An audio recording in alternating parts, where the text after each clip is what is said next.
அனைவருக்கும் வணக்கம். தினம் ஒரு தகவல் நிகழ்வில் இன்று நாம் பார்க்க இருக்கக்கூடிய தகவல் மே 6ஆம் நாளுடைய சிறப்புகள்ங்க.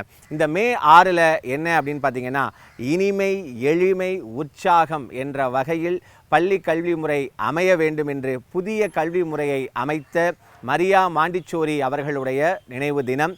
1952ஆம் ஆண்டு மே 6ஆம் நாள் இவருடைய நினைவு தினம் அனுசரிக்கப்படுகிறது. மிகப்பெரிய இவர் ஒரு உளவியலாளர்.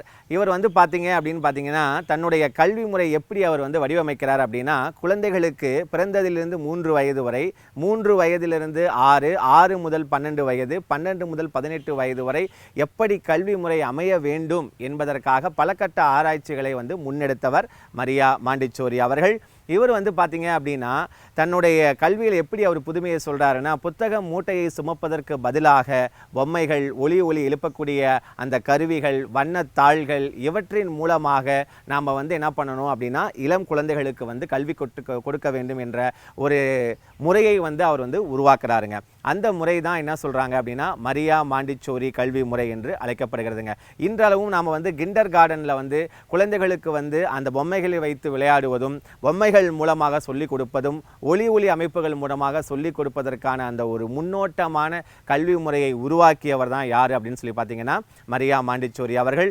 இவர் பார்த்தீங்கன்னா, இத்தாலிய நாட்டில் முதலாக மருத்துவ படிப்பு பட்டம் பெற்ற முதல் பெண் யார் அப்படின்னு சொல்லி பார்த்தீங்கன்னா, மரியா மாண்டிச்சோரி அவர்கள் தான். இவருக்கு பார்த்தீங்க அப்படின்னா, அப்போ இவர் பெண்ணாக இருக்கிறதுனால அப்போ மருத்துவ படிப்பில் சேர அவருக்கு அனுமதி மறுக்கப்படுகிறதுங்க. அப்போ 13வது போப் அவர்களுடைய அந்த ரெக்கமெண்டேஷன் மூலியமாக தான் இவர் என்ன பண்ணுறாருன்னா, மருத்துவ படிப்பில் சேர்ந்து தன்னுடைய படிப்பை முடிக்கிறாருங்க.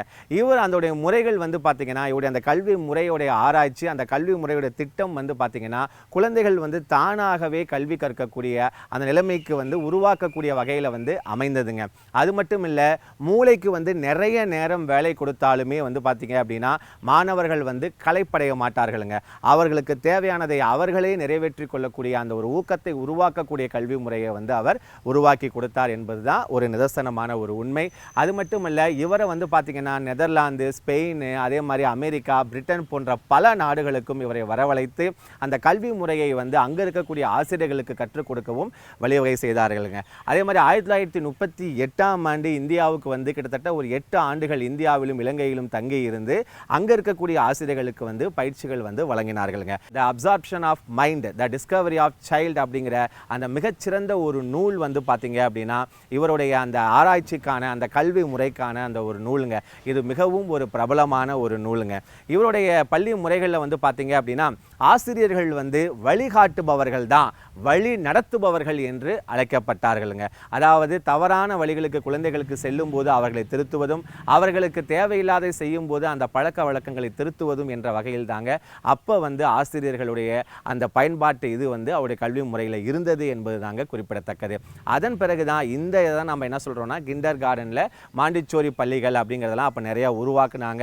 அதே மாதிரி கிண்டர் கார்டனில் குழந்தைகளுக்கு படிப்பு சுமை தெரியாமல் தானே அவர்கள் கற்கும் போது என்னாச்சு அப்படின்னு பார்த்தீங்கன்னா, அந்த விளையாட்டை தவிர்த்து வேலையை நோக்கி அவர்கள் பயணம் செய்யக்கூடிய வகையில் அவருடைய கல்வி முறை அமைந்ததுங்க. இப்படி புகழ்பெற்ற அந்த மரியா மாண்டிச்சோரி கல்வி முறையை உருவாக்கியது அப்படிங்கிறது இவருடைய ஆராய்ச்சிகளில் மிகப்பெரிய ஒரு பங்கு வகித்ததுங்க. இன்று ஆசிரியர்களுக்கு புகழ்பெற ஒரு காரணமாகவும், ஆசிரியர்களுக்கு எளிமையாக ஒரு கான்செப்டை எப்படி நாம் குழந்தைகளுக்கு புரிகிற மாதிரி சொல்லி கொடுக்கணும் அப்படிங்கிறதுக்கான பல கட்ட ஆராய்ச்சிகளை மேற்கொண்டு அந்த முன்னெடுப்புகளை எல்லாம் உலக நாடுகள் முழுவதுமாக பயணம் செய்து அதை ஆசிரியர்களுக்கு அவர் சொல்லி கொடுத்தாருங்க. இந்த முறை மிகவும் பிடிச்சு போய் என்ன பண்ணாங்கன்னா, ஐரோப்பா நாடுகளுக்கு முழுவதுமாக இந்த ஐரோப்பிய நாடுகளுக்கு மாண்டிச்சோரி கல்வி முறையை அறிமுகப்படுத்தினாருங்க. அதே மாதிரி பார்த்தீங்கன்னா, நெதர்லாந்தில் 1909ஆம் ஆண்டு பார்த்தீங்க அப்படின்னு பார்த்தீங்கன்னா, இவர் இந்த மாண்டிச்சோரி பள்ளிகளை உருவாக்கி அந்த கல்வி முறையை ஆசிரியர்களுக்கு கற்றுக் கொடுத்து மாணவர்களுக்கு மிகச்சிறப்பான ஒரு கல்வி முறையை வழங்கினாருங்க.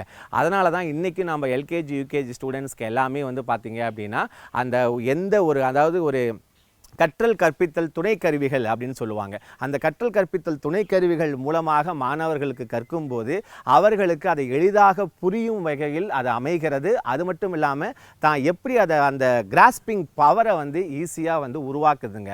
அந்த கல்வி முறையை இன்றளவும் அந்த மரியா மாண்டிச்சோரி பள்ளி கல்வி முறைகள் தான் உலக நாடுகளில் நம்ம கிண்டர் கார்டன் பள்ளிகளில் நிறைய பயன்படுத்தப்பட்டு வருகிறது என்பது தான் நிதர்சனமான ஒரு உண்மை. இப்படிப்பட்ட கல்வி முறையை உருவாக்கிய மரியா மாண்டிச்சோரி அவர்களுடைய நினைவு தினம்தான் இந்த மே 6ஆம் நாள். மற்றொரு தகவலோடு உங்களை நான் சந்திக்கின்றேன். நன்றி, வணக்கம்.